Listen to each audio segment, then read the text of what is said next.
अस्सलाम वालेकुम। मेरा नाम है अली और आप देख रहे हैं अली व्लॉग्स एडवेंचर्स। कैसे हैं गाइस आप लोग? सब मेरे ख्याल से सब खैरियत से होंगे। काफ़ी दिन बाद मैं राइड पे निकला हूँ। आपको पिछले व्लॉग में ये नज़र आया होगा कि हमने बाइक ट्यून करवाया है। तो एक तो वो चेक करनी थी हमने कि बाइक की कैसी परफॉर्मेंस है, और उसके अलावा हमने मतलब कि जब बाइक की ट्यूनिंग करवाई थी तो हमने फ्यूल एवरेज भी सेट करवाई थी, और वो भी मैं चेक करूँगा कि फ्यूल एवरेज इस टाइम कितनी मतलब ये बाइक का है। अच्छा, तो आज का ना टॉपिक बड़ा डिफरेंट है। मतलब कि आप लोगों ने देखा होगा कि मोस्टली हमारे पास बाइक्स जो हैं या तो YVR है, ठीक है, या फिर हमारे पास है CB150 है होंडा का। अब कुछ लोगों ने मतलब कि मुझे पर्सनल मैसेज किए कि भाई आप लोग दूसरे बाइक्स क्यों नहीं लेते, मतलब कि कोई और 150 हो गया या कोई 1 to 5, स्पेशली 1 to 5 जो है वो क्यों नहीं लेते। सो आज वो सारा मैं आपको बताऊंगा कि कौन से वो 3 कौन से ऐसे बाइक्स हैं जो मतलब मैं नहीं लूँगा। वक्त आने में वो डिसीजन चेंज भी हो सकता है, ये भी याद रखें। लेकिन फॉर द टाइम बीइंग अभी तक जो हमारी एनालिसिस हैं और जो भी हम लोगों ने अपने पर्सनल एक्सपीरियंस से मतलब कि जो गेन किया है कि यार नहीं ये नहीं होना चाहिए, ये वाला रखना चाहिए, तो वो चीज़ मैं आपसे शेयर करूँगा। तो इन्जॉय करें राइड, मज़े का व्लॉग होगा, और साथ साथ हम लोग बाइक की टेस्ट करेंगे, परफॉर्मेंस भी। वैसे भी मैं नोट कर रहा हूँ मेरे गियर बड़े मज़े के, बाइक की गियर जो है ना बहुत इजीली शिफ्ट हो रहे हैं। काफ़ी लैगी हो गए थे पहले, चेन काफ़ी जो है ना लैग करता होता था, मतलब अब झटका देता होता था bike, and now they are going smoothly. या डेफिनेटली मुझे अभी मैंने मोड़ काटा है तो मुझे बहुत फील हो गया। लास्ट टाइम मैं जब मोड़ काट रहा था और अब मेरा बाइक थोड़ा सा वोबल भी कर रहा था, वो भी सेटिंग करवाई है हमने। और आपको पता है कि बिल्कुल ज़रा सी मिस्टेक होती है, अगर वोबलिंग वगैरह ज़्यादा हो तो फिर बाइक गिर भी सकता है, तो इस वजह से हमने सेटिंग करवाई।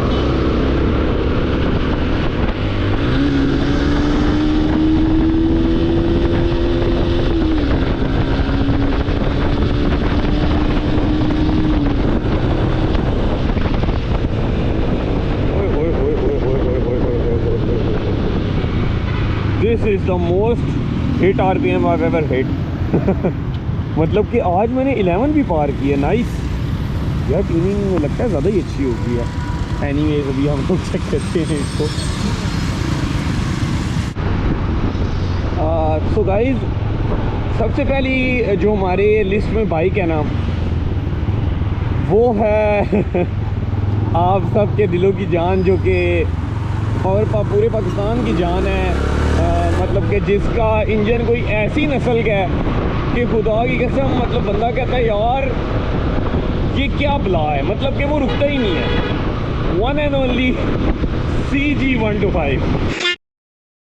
अच्छा, अब मैं सिर्फ यूँ नहीं करूँगा कि मेरा YVR अच्छा है, या मैं कोई प्रोज एंड वो नहीं कह रहा कि मेरे बाइक ये है, मेरा बाइक वो है, मेरे पास YVR है तो वो अच्छा है। Not that, I am going to give you logical reason. सबसे पहली बात, सब लोगों को पता है कि हम लोग टूर्स करते हैं, हम लोगों को सबसे पहली जो चीज़ चाहिए होती है वो होती है कंफर्ट। अब जो लोग 1 to 5 चलाते हैं उन लोगों को पता है कि बिल्कुल फैक्टर 1 to 5 में कंफर्ट का नहीं है।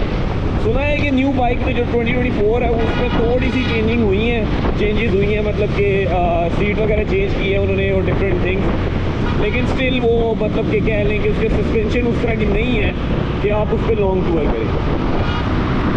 सेकेंड ऑफ ऑल, उसकी fuel average 1 to 5 is a beast. 1 to 5 बहुत तेज़ चलता है, बहुत भागता है, जिसकी वजह से उसकी एवरेज मैंने कभी नहीं देखी कि किसी बंदे ने कहा हो कि 50 दी है। सिर्फ और सिर्फ 30-35 की एवरेज, और हम लोग खुद ये चीज़ एक्सपीरियंस की हुई है। तो मोस्टली केसेस में उसकी मैक्स जो होती है वो 35 होती है।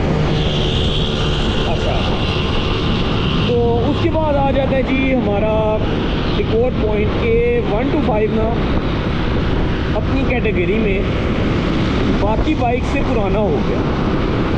जैसे अभी आप इसको देख रहे हो, दिस इज़ YBZ, ठीक है, दिस इज़ 2021 मॉडल। ठीक है, लेकिन आप ये देखें कि इस टाइम 1 to 5 सेम वही मतलब कि वो जो 90 में मॉडल आता था वही मॉडल है। उसके बाद कोई उसमें कोई ऐसी चीज़ नहीं है। सेल्फ वाला आ गया, सेल्फ स्टार्ट आ चुका है, 5 गियर आ चुके हैं। बट द थिंग इज़ की क्वालिटी भी होती है ना। अब जो उनकी ग्रिप्स हैं, मतलब कि आप कह लें कि 90s में CBR 1000 आया था जिसकी ग्रिप्स सेम वो ग्रिप्स हैं जो अभी 1 to 5 में इन्होंने दी हैं। मतलब कि बहुत पुरानी है, कोई डिपर नहीं है, ठीक है। और मतलब वही पुराने ज़माने की उसकी लाइट है जो अंदर बल्ब होता है, जो हेडलाइट होती है। तो वो बाइक तो बिल्कुल हमारी लिस्ट में ही नहीं है ना, केवल हम उसको कंसिडर भी करें। सो ये तो हो गया CG 125 का सीन। अब CG 125 बहुत से लोगों को पसंद भी है, मुझे भी पसंद है, लेकिन उसके प्रोज जो है ना उसके कौन से ज़्यादा हैं। सॉरी, कौन जो है वो प्रोज से ज़्यादा, मैं क्या कह रहा हूँ। तो अब बात एक और भी है कि जो प्रोज पे अगर आ जाए 1 to 5, तो 1 to 5 के प्रोज ये हैं कि वो पावर है उसमें। 1 to 5 का दूसरा प्रो ये मतलब आप कह लें कि बहुत फिट चीज़ है कि वो वाकई वो पावरफुल है। तो 1 to 5 में पावर के अलावा कुछ भी नहीं है ना, उसकी ब्रेक काम की है, बाइक रुकता ही नहीं है। उसके बाद मैंने बाकी सारे आपको पॉइंट बता दिए and these are the reasons कि मैं 1 to 5 नहीं बाय करूँगा कभी। ये तो आप कह लें 2024 की बात है, मतलब कि हो सकता है आगे जाके मेरा ओपिनियन चेंज। मैं किसी को मशवरा नहीं दे रहा, ये मेरा अपना ओपिनियन है। अच्छा, मैंने ना अपने बाइक्स की ब्रेक्स भी सेट करवाई थी। मैंने नए ब्रेक शूज़ डलवाए हैं रियर ब्रेक के, तो बहुत ज़बरदस्त मेरी पिछली ब्रेक का रिस्पॉन्स हो गया। वो अलग बात है कि आप जो है मतलब मुझे हर साल में चेंज करने पड़ेंगे, लेकिन एनीवेज। अच्छा, आज ना आपको मैं नई रोड से भी लेके जाता हूँ। वो जो दूसरा वाला ऑर्चर्ड रोड था वो कम्प्लीटली कंस्ट्रक्ट हो चुका है, तो ट्रैक भी है साइड, उसके बाद ये DH वाला रोड भी है साइड। हम लोग जाएंगे अंदर ऑर्चर्ड रोड से, वहाँ पे काफ़ी खामोशी भी होती है, सुकून भी होता है, और हम लोग जो है अच्छा सा बाइक भी चला लेंगे वहाँ पे। आपसे गपशप भी कर लूँ और मैं भी ज़रा रोड को एक्सप्लोर कर लूँ। ऑर्चर्ड रोड की आई थिंक यहाँ से एंट्री है। यस, टनल आ गई है। टनल में तो मैं थ्रॉटल दिए बगैर रह नहीं सकता, तो हम लोग तो शिफ्ट करेंगे तीसरे में, अंदर जाएंगे। और क्या बात है, क्या बात है, क्या बात है, एक हम मज़ा आ जाता। अच्छा क्या है मुझे बोलोगे आते हैं जी नंबर 2 पे। आप जो नंबर 2 वाला बाइक है ना भाइयों, नंबर 2 पे वो बाइक है जो YBR से पहले कामयाब था, जो 1 to 5 से पहले कामयाब था, और जो कामयाब है अभी तक, और उसका नाम है जी सुजुकी GS 150। सबका चहीता, पूरे पाकिस्तान में सबसे पसंद किए जाने वाला बाइक इस टाइम 150cc कैटेगरी में वो है सुजुकी GS 150। अब मेरी रीज़न उसको क्यों नहीं लेने की, देखिए मैंने YBR क्यों लिया था, पहले इस चीज़ को समझते हैं। YBR was ahead of the time even in 2017 के 18 जब ये लॉन्च हुआ था, जब हमारे पास पहला मॉडल आया था Yamaha YBR 1 to 5 blue colour वाला, जो शुरू में मेटालिक ब्लू वाला कलर आया था, और मैट स्पेस ग्रे था आई थिंक, और एक रेड कलर था। उस वक्त भी YBR अपने कंपेटिटर से वे अहेड था और अभी भी अहेड। मैं ये नहीं कह रहा कि अब तो इवन प्राइसेस भी ओवर प्राइस हो गई हैं, we also consider it over price. आप जब मतलब देखें GS को, अगर हम देखें ना, उसका इंजन, उसकी पावर, उसकी टॉर्क, उसके कंफर्ट, उसके मतलब के क्वालिटी पार्ट्स की, they are the same, consistent, और मतलब कि इट्स परफेक्ट। आप उसको मतलब ना वो GTR की तरह ना उसको कस्टम ट्यून करवा के मतलब कि उसको स्क्रैम्बलर बना देते हैं और अब वो मतलब जहाज बन जाता, रॉकेट बन जाता वो। लेकिन उसके कॉन्स भी हैं। अब सबसे पहला कॉन, उसमें फ्यूल गेज नहीं है। Now if you're on a very long trip, you don't know कि भाईजान कब आपका फ्यूल जो है ख़त्म हो जाएगा, फ्यूल गेज ही नहीं है। मतलब कि इट्स अ हैसल। हम लोगों को ना जब ट्रिप पे पे फ्यूल आता है ना, हमें पता लग जाता है कि अब रिजर्व पे आने लगे तो हम फ्यूल डलवा लेते हैं। मतलब अब आप रुकेंगे रास्ते में, आप टैंकी चेक करेंगे या आप मीटर रीडिंग नोट करेंगे कि यार अच्छा तो इस पे मैंने डलवाया था तो इतना किलोमीटर हो गया। तो मतलब कि वो तो एक फ्लॉप सीन हो गया ना, सीधा सीधा। अच्छा, नंबर 2 रीज़न, उसमें गियर इंडिकेशन नहीं है। आप ये देख सकते हैं मेरा गियर बता रहे थे 4 समथिंग, जो भी मैं शिफ्ट करता हूँ। अब उस पर आप लॉन्ग ड्राइव पे हैं, आप बाबूसर जा रहे हैं, बाबूसर में आपको याद नहीं है कि आप दूसरे गियर पे और पहले पे हो, कभी बंदा भूल जाता है। आपने जी न्यू किया, न्यूट्रल हो गया, आपने गियर डाउन किया, न्यूट्रल हो गया, वाह जी वाह, तालियां। मतलब अभी ये वो ज़माना है कि हमें ये नहीं पता कि हम लोग गियर इंडिकेशन मतलब कि गियर किस में है। वाह अमेजिंग। तो this is the number 2 reason. Number 3 में कुछ भाई मेरे से एग्री करेंगे, कुछ नहीं करेंगे और वो है उसकी लुक्स। ज़ीरो लुक्स, अंडा बाइक है बिल्कुल, ज़ीरो लुक, बिल्कुल पुराने ज़माने का ना एक अंकलों वाला बाइक लगता है। अगर आप उसके कंपैरिजन में अगर YBZ को भी लेना, YBZ भी बहुत डैशिंग लगता है उसके मुकाबले में। है रेट्रो स्टाइल, है क्लासिक पुराना स्टाइल, लेकिन इट लुक्स गुड। आप सोचें ना क्यों अच्छा लगता है ये, क्योंकि इसमें कर्व्स हैं, इसके लाइट ऐसी डिज़ाइन की गई है, इसकी टेल बहुत प्यारी है, तो ये चीज़ें इसके फैक्टर में ऐड होती हैं। तो ये होगी जी तीसरी रीज़न। अब चौथी रीज़न जो मुझे पर्सनली GS की बहुत बुरी लगती है। GS ना बहुत ज़बरदस्त बाइक है इंजन के लिहाज से, बॉडी वाइज बिल्कुल मतलब लोहा है, कुछ भी नहीं होता। आप वीगो में जाके उसको ठोक दें तो वो बात वही है कि वीगो का जो है ना बम्पर या फेंडर जो है, जो भी है, सब कुछ डैमेज हो जाएगा, इसको कुछ नहीं होना। लेकिन अब इसमें जो एक और कौन है वो ये है कि उसका साइड लॉक। आपको पता है हमारे YBR का ये इधर से लॉक बेसिकली खुलता है, राइट। अब GS का माशाल्लाह से भी साइड में लॉक है, ठीक है। ये कौन एक 125 में भी है। मतलब मेरे साथ ऐसा हो चुका, मैंने कहा दोस्त का GS निकाला, आई थॉट उसका सेंटर में लॉक है, मैंने चाबी लगाई, मैंने बाइक स्टार्ट किया और वो खुला ही नहीं और बाइक राउंड तो मतलब ये भी कौन है कि यार उसका अभी तक कोई पुराने ज़माने का साइड लॉक। मतलब आप टूर पे आपके पास सामान है तो पहले आप उसको डबल में लगाएंगे, फिर आप उसको साइड पे करके लॉक करेंगे। तो ये होगी जी GS की बात। बाकी इंजन में बहुत ज़बरदस्त बाइक है, मेरे पास कभी आया। अच्छा एक और चीज़, अब GS SE और GS में फ़र्क है, जो नॉर्मल है और SE वाले में फ़र्क है दोनों में। तो मैं एक चीज़ ये मतलब सोचता हूँ ना कि अगर मैंने कभी लिया, अगर कभी लिया तो वो मैं लूँगा SE, क्योंकि उसमें कम से कम अलॉय और डिस्क तो है ना यार। मतलब कि दूसरे में तो वो भी नहीं है, वो तो बिल्कुल ही ख़त्म है। सो एनीवेज, अब moving to the number 3rd bike that I will not or never buy is any kind of Chinese 150cc bike।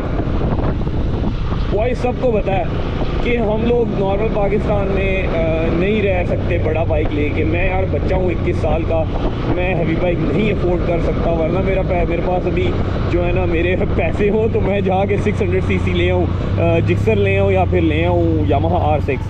लेकिन देन अगेन अब हम लोगों को अपने बजट में रहते हुए अच्छी चीज़ भी देखनी है, टूर भी करने हैं, मैनेज भी करना है, बजट में भी रहना है। अब बजट में बाइक्स आ जाते हैं। अब मैं आपको बताता हूँ दो बाइक्स बता देता हूँ। एक है जी रोड प्रिंस का वीगो 150, एक आ जाता है फिर आपका अल्लाह भला करे जो हाई स्पीड का इन्फिनिटी 150। अब आप लोग सोच रहे होंगे ये दोनों, अब वीगो के ज़्यादा अच्छे रिस्पॉन्स हैं, लेकिन जो इन्फिनिटी है उसकी सिर्फ आवाज़ है बस। बाइक बहुत डाउन है, मतलब कि बाइक पे आप सफ़र नहीं कर सकते, इंजन इतना रिलायबल नहीं है। मेरे दोस्त ने रखा था, उसका बड़ा काम खुले, मतलब कि कभी ऑयल का मसला हो गया जी, कभी क्या इशू हो गया है, कभी स्पार्क प्लग्स मिस फायर कर रहे हैं, कभी गियर नहीं चल रहे, सॉरी इंडिकेशन मतलब कि इंडिकेटर्स नहीं चल रहे। मतलब एक दफ़ा तो ऐसे हुआ है कि कहता चलते चलते जा रहा था, बंद हो गया और बस उसके बाद उसका बाइक स्टार्ट ही नहीं हुआ जब तक उसने प्लग नहीं चेंज किया। तो चाइनीज़ बाइक में शुरू से कहता हूँ भाई, डिस्करेज करता हूँ मैं कि चाइनीज़ बाइक लेने से गुरेज करें। आप लोगों ने खुद भी बाइक लेना है, आपने राइड करनी है, ना कि आपने राइड को ख्वार करना है। अभी अगर आप बड़े हमारे जो मेरे जो आइडल है बेसिकली जिनको मैं आइडलाइज करता हूँ in vlogging is ZS moto vlog वाले Zeeshan Shabbir. He has a lot of knowledge boys. अब वो क्यों डिसलाइक करते हैं ये जो चाइनीज़ बाइक है? Because they are not reliable. इस टाइम मैं आपको बताता हूँ कि लोग जो है ना मरी रोड पे आगे पीछे जो है ना फुल अपने डैश मार के जा रहे होते हैं और पास रखा हुआ क्या होता है Z1000 का रेप्लिका. Wow amazing. मतलब कि आपके पास एक तो सबसे पहली बात आप रेप्लिका चला रहे हो जिसकी कोई रिलायबिलिटी नहीं है. दूसरी बात फटी पुरानी साउंड चाइनीज़ बाइक की रेप्लिकों की. और आप जी अब उस दिन BMW जी रेप्लिका मेरे साथ से गुजरा. बाई चांस एक ओरिजिनल BMW साथ से गुजर गया एंड लिटरली अब मुझे हुआ मैंने कहा यार he could have saved his money. He could have bought a Yamaha R6 or a 600cc bike with a exhaust that is loud as hell and that is cranky as well. मतलब कि क्या आवाज़ है उसकी. लेकिन नहीं भाई, लोगों ने आजकल ये पकड़ा हुआ भाई इस चीज़ से निकलें, ये रेप्लिका वाली चीज़ से निकलें. तो इस वजह से मैं चाइनीज़ बाइक नहीं बाय करता भाई जान. They are not reliable. कोई भी बाइक हो जाए. वीगो जो है वो फिर थोड़ा सा कंसिडर किया जा सकता है बट स्टिल उसमें उसकी पार्ट्स अवेलेबिलिटी नहीं है, उसका कोई मैकेनिक नहीं है सही तरीके से.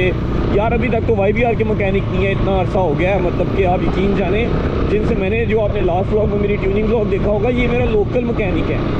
इनसे हम लोगों ने सीखा और उन्होंने हमसे सीखा है और हम लोगों ने मिक्स एंड मैच करके ये हमने चेक किया कि यार ये होना चाहिए बाइक में. अब वाइज आपको एक और चीज़ बताता चलूँ. ये जो है ना ये मेरे बेसिकली मेरी ऑब्जर्वेशन है, मेरे ओपिनियन है. मैं किसी को राय नहीं दे रहा कि भाई तूने 125D लेना. 125 इस टाइम बहुत कम प्राइस पे लोग लेते हैं और इन्जॉय करते हैं. भाई पावरफुल मशीन है, जाहिर सी बात है. 70 किधर और 125 किधर. तो बात ये मैं कर रहा हूँ कि आप लोगों की अपनी अपनी चॉइस होती है. This is just my experience और this is just my decision. मेरे और मेरे भाई बासित की. आई होप आपको मेरे इन बातों से थोड़े बहुत आपको एक्सपीरियंसेस गेन हुए होंगे. अब I know I am not perfect. मेरे ओपिनियंस मेरे जो मैंने भी आपसे बातें की हैं ये कि कुछ लोग इस पर सहमत नहीं होंगे भाई. पर्सनली ना लेना. ये मैं फिर बता रहा हूँ these are just my decision और मेरे मतलब ये सोच है. तो बाकी इंशाल्लाह see you in the next one. तब तक के लिए ख्याल रखें. आई होप आप व्लॉग्स एंजॉय कर रहे होंगे. We have just hit 450 subscribers. Thank you all. See in the next one. Bye bye.